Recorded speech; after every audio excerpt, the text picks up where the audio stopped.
ఏదైనా నియోజకవర్గంలో ప్రతిపక్ష ఎమ్మెల్యే గెలిస్తే పరిస్థితి ఎలా ఉంటుంది?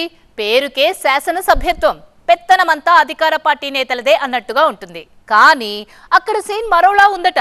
ప్రతిపక్ష పార్టీకే 2 పవర్ సెంటర్లు ఉండడంతో కూటమి నుంచి పోరాడి ఓడిన మహిళా నేతలకు అస్సలు ప్రాధాన్యత ఉండట్లేదట. దీంతో ఏదైనా కేబినెట్ ర్యాంక్ పోస్ట్ ఇవ్వాలంటూ హైకమాండ్ నుంచి హై రేంజ్ లో డిమాండ్ చేస్తున్నారు ఆమె. ఇందుకే ఎవరామె, ఆమె ప్రాబ్లం ఏంటి? దర్శిలో వైసీపీ దమ్ము తగ్గలేదా? కొడుకు ఎమ్మెల్యే, తల్లి జెడ్పీ చైర్పర్సన్. పవర్ సెంటర్ల మధ్య టీడీపీ పవర్ పనిచేయట్లేదా? బూచేపల్లికి చెక్ పెట్టాలంటే లక్ష్మికి పదవి కావాల్సిందేనా?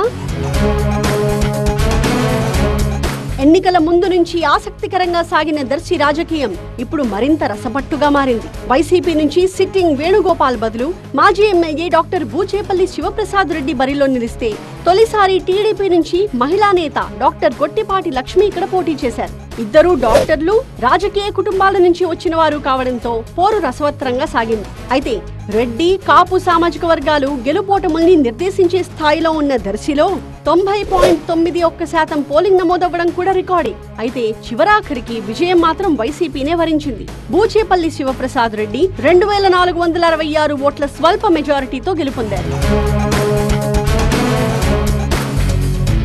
దర్శిలో వైసీపీ గెలిచిన రాష్ట్ర వ్యాప్తంగా ఎన్డీఏ కూటమి ప్రభంజనం సృష్టించింది. దీంతో స్థానికంగా వైసీపీ ఎమ్మెల్యే ఉన్నా ఆ హవా పెద్దగా ఉండకపోవచ్చనే చర్చ నడిచింది. కానీ ఇక్కడ పరిస్థితి రివర్స్ లో ఉంది. కొడుకు శివప్రసాద్ రెడ్డి ఎమ్మెల్యేగా, ఆయన తల్లి వెంకాయమ్మ జెడ్పీ చైర్పర్సన్ గా ఉన్నారు. దీంతో రాజకీయంగా బలమైన నేపథ్యం ఉన్న బూచేపల్లి ఫ్యామిలీ నుంచే ఇక్కడ 2 పవర్ సెంటర్లు వెలిశాయి. వ్యవహారం ఏదైనా ఎమ్మెల్యే, జెడ్పీ చైర్పర్సన్ చుట్టూనే తిరుగుతోందట. దీంతో ఇక్కడ కూటమి తరపున పోరాడి ఓడిన టీడీపీ నేత గొట్టిపాటి లక్ష్మికి అధికార దర్పాన్ని చూపే ఛాన్స్ అస్సలు రావట్లేదట. ఇప్పుడు ఈ బూచేపల్లి పవర్ సెంటర్లు ఆమె పాలిట పొలిటికల్ శాపాలుగా మారాయనే టాక్ వినిపిస్తోంది. ఏ రకంగా చూసినా ప్రోటోకాల్ ప్రకారం ఎమ్మెల్యే, జెడ్పీ చైర్పర్సన్లకు అధికారికంగా ప్రాధాన్యత ఉంటుంది. కానీ ప్రభుత్వం కూటమిది కాబట్టి నియోజకవర్గంలో ఓడిపోయినా అనధికారిక ఎమ్మెల్యేగా హవా తనదే ఉంటుందని గొట్టిపాటి లక్ష్మి భావించారు. కానీ ప్రోటోకాల్ పరంగా దర్శిలో ఆమెకు ఇబ్బందులు ఎదురవుతున్నాయట. అందుకే గొట్టిపాటి లక్ష్మికి రాష్ట్ర స్థాయి కేబినెట్ హోదా ఉండే ఏదో ఒక పదవి ఇవ్వాలని, అప్పుడే బూచేపల్లి ఫ్యామిలీ పొలిటికల్ డామినేషన్ కి బ్రేకులు పడతాయని ఆమె వర్గీయులు భావిస్తున్నారు. పశ్చిమ ప్రకాశం జిల్లాలో కీలకమైన స్థానం దర్శి.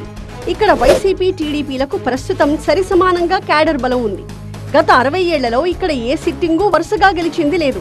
ప్రతిసారి ఎమ్మెల్యే మారడం ఆనవాయితీగా వస్తోంది. తాజా ఎన్నికల్లోనూ సిట్టింగ్ ని కాదని శివప్రసాద్ రెడ్డిని నిలబెట్టి గెలిచింది వైసీపీ. పార్టీ వరుసగా గెలిచింది గాని ఎమ్మెల్యే మారారు. 2 దశాబ్దాలుగా రాజకీయాలు చేస్తున్న బూచేపల్లి ఫ్యామిలీకి దర్శిలో మంచి పట్టుంది. అందుకు తగ్గట్టే కూటమి హవాలో కూడా విజయం నమోదు చేసుకుంది.